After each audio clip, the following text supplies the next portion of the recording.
Hi, I'm Yamina Carter, an associate therapist at the Center for Growth, and today I'd like to talk about intrusive thoughts after sexual betrayal. Intrusive thoughts are a very common, very normal response to being cheated on, and it's often an attempt to make sense of something that doesn't really make sense. Examples of intrusive thoughts are things like questioning, what's wrong with me? How did I not see this coming? How could I let this happen? How could I be so stupid? How did I fall for their lies? Maybe it's imagery. So for some people, if they caught their partner in the act of cheating, that imagery might flash through their mind. Or maybe you saw video or text messages and you'll just replay what you saw. For others who didn't see anything, you might imagine these images. They might just pop up, and it's incredibly distressing for people. It could be out of the blue at any time, and it's hard to process. So I want to offer some suggestions on ways to break out of this, because what can happen sometimes is when we have intrusive thoughts, that can then lend to rumination. And now we're stuck in this cycle of negative thinking. So on the one hand, sometimes we don't have time to sit with our feelings and sit and think about things. Sometimes we have responsibilities, right? You might have to get to work. Maybe you have to check on the kids, whatever it is. So it can be really useful to just take several deep breaths, remind yourself that what you are feeling is normal. You are feeling hurt and you're angry and you're just having a very normal response to this pain. Maybe you decide to put on your, favorite hype music, put on a funny show, whatever it is to redirect your attention, and then you can get back to your responsibilities.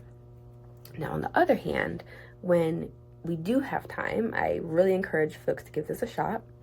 Try to just sit with those feelings. What are these intrusive thoughts trying to tell you? What's not being said? What does it feel like to think these things? What is your chest like? Is it tight? Is your throat tight? Maybe you're clenching your jaw. What about your brow and the rest of your body? Do you notice any tension in your muscles?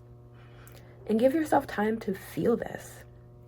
Accept that these thoughts are hurtful. You've been through something incredibly hurtful.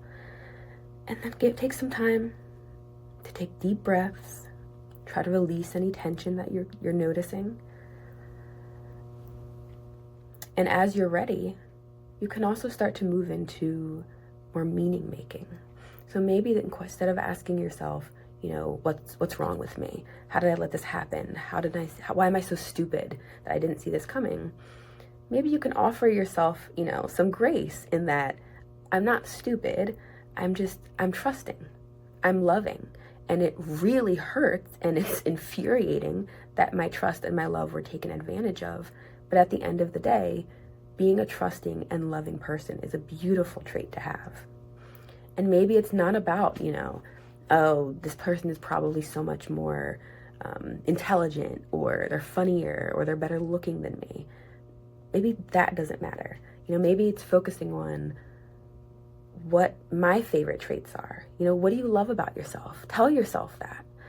Remind yourself of all the love that you do get, the positive relationships that you have. So just allow yourself to take some time to feel your emotions, accept that the intrusive thoughts are a normal response, and know that you are loved and you're worthy of love.